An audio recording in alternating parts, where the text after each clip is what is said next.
बहुत ही प्यारे दोस्तों की फरमाइश से एक पंजाबी गज़ल हाजिर खिदमत है।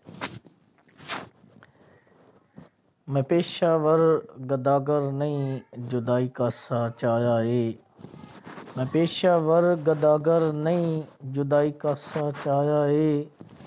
वदा पिन्ना वफा यारो किसे लगदे पिनाया है।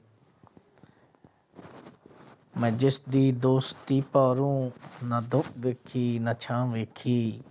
मैं जिस दी दोस्ती पारूं ना धुप वेखी ना छां वेखी। उसे लगदे शरीकां विच बड़ा हौला कराया है। वदा पिन्ना वफा यारो किसे लगदे पिनाया है। ओ रस्या नहीं रसावण दी कसर ते कई भी नहीं छोड़ी। ਉਹ ਰਸਿਆ ਨਹੀਂ ਰਸਾਵਣ ਦੀ ਕਸਰ ਤੇ ਕਾਈ ਵੀ ਨਹੀਂ ਛੋੜੀ।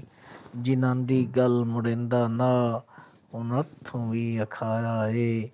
ਵਦਾ ਪਿੰਨਾ ਵਫਾ ਯਾਰੋ ਕਿਸੇ ਲੱਗਦੇ ਪਿਨਾਇਆ ਏ।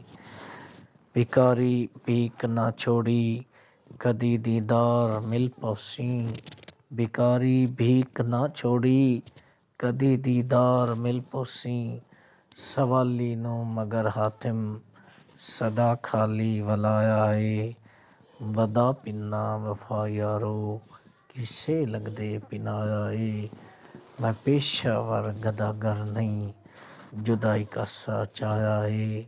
मैं पेशावर गदागर नहीं जुदाई का साच आया है।